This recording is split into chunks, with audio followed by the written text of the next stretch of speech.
करें तो जाट नॉन जाट की पॉलिटिक्स बड़ी यहाँ पे चलती है। और जब से बीजेपी आई है तब से तो ये काफ़ी बड़े स्तर पे होती है।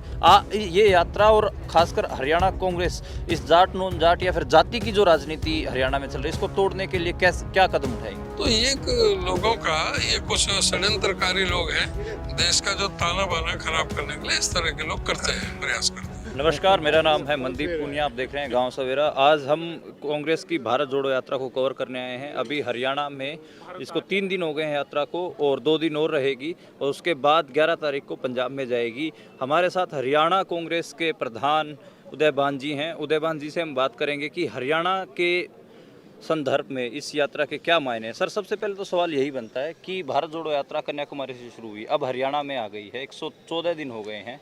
हरियाणा प्रदेश के हिसाब से इस यात्रा के क्या मायने हैं? हरियाणा प्रदेश ही नहीं, पूरे देश में इस यात्रा का मायना बन रहा है। आज ये यात्रा एक जन आंदोलन बन करके निकली है। सभी प्रदेशों में जिस तरह से लोगों का जन समर्थन मिला, कन्याकुमारी से चले तमिलनाडु से, फिर केरल में आए, केरल से कर्नाटक में आए गए, कर्नाटक से आंध्रा में, फिर तेलंगाना में, फिर महाराष्ट्र में, मध्य प्रदेश और राजस्थान और फिर हरियाणा में, फिर दिल्ली, फिर यूपी, फिर हरियाणा। तो आप ये समझ सकते हैं कि जहां भी जिस प्रदेश में गए उससे बेहतर जो आउटकम हुआ जनता का। इसका मतलब ये है कि जो आकर्षण राहुल जी की तरफ बढ़ा है, राहुल जी के मुद्दों की तरफ बढ़ा है, जिन उद्देश्यों को लेकर के ये यात्रा निकली है उनको जन समर्थन मिला है। अब इसमें जो नफरत छोड़ो, सबसे पहला कि जो हमारा आपस में जो प्रेम प्यार भाईचारा सद्भावना सर्वधर्म समभाव, हिंदू मुस्लिम सिख ईसाई सभी को समान रूप से जो कांग्रेस की एक विचारधारा थी उसके विरोध में वो लोग जो अंग्रेजों के पिट्ठू थे, जिन्होंने स्वाधीनता संग्राम के आंदोलन में जो स्वाधीनता संग्राम के जो सेनानी थे उनके खिलाफ गवाहियां दी, वो आज सत्ता पर काबिज है और अंग्रेजों की ही नीति उन्होंने ली हुई है। फूट डालो और राज करो, डिवाइड एंड रूल। इसीलिए इस देश के अंदर सांप्रदायिक सद्भावना को बिगाड़ा जा रहा है। जात में जात पैदा करके आपस में एक जाति को दूसरे जाति से, एक धर्म को दूसरे धर्म से लड़ाने का जो षड्यंत्र करके, और उसमें जो गरीब का जो शोषण हो रहा है सबसे, वो गरीब का शोषण होकर के ये जो चल रहा है उस चीज को लेकर के राहुल जी ने ये यात्रा निकाली है कि हमारी जो आर्थिक नीतियां हैं उससे देश, जो इनकी आर्थिक नीतियों के कारण देश नीचे गया है, अर्थव्यवस्था पूरी तरह से लड़खड़ा रही है, आज बेतहाशा महंगाई बढ़ रही है।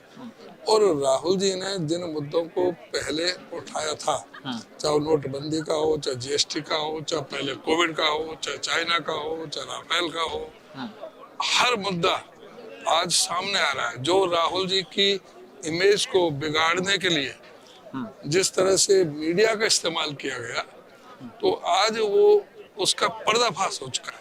अच्छा उदयभान जी, आप नफरत की आपने बात की और यात्रा की मेन थी भी नफरत ही है। देश में जैसे हिंदू मुस्लिम का बड़ा इशू बनता रहता है और बीजेपी उसको भुनाती भी है अपने चुनाव में, ऐसे ही हरियाणा की बात करें तो जाट नॉन जाट की पॉलिटिक्स बड़ी यहाँ पे चलती है। और जब से बीजेपी आई है तब से तो ये काफ़ी बड़े स्तर पे होती है।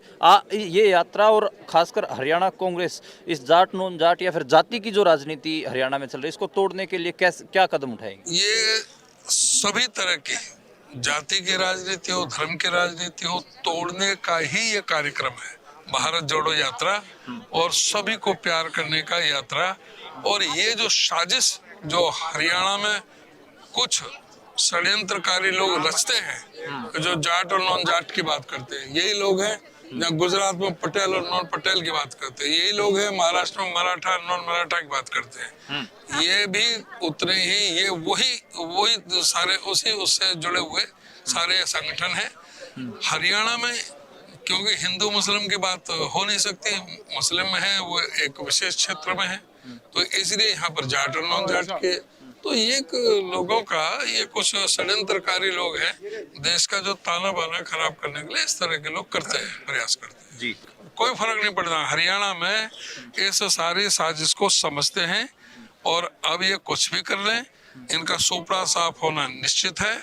और इन्होंने तो 75 पार का झूठा नारा दिया, मीडिया का उसमें सहयोग लिया, जिसमें 83 तक सीट दिखाई, 78 से 83 3 दिन पहले, और रह गए 40 पर अटक करके।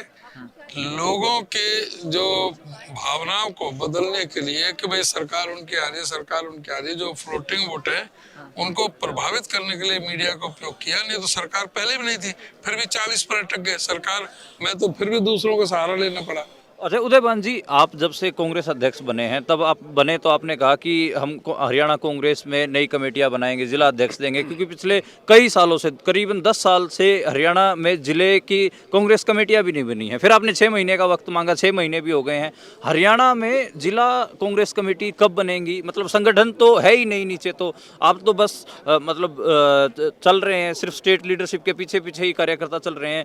जो ब्लॉक की कांग्रेस होती है, डिस्ट्रिक्ट की कांग्रेस होती है, वो कहाँ है? वो आप कब तक बना पाएंगे?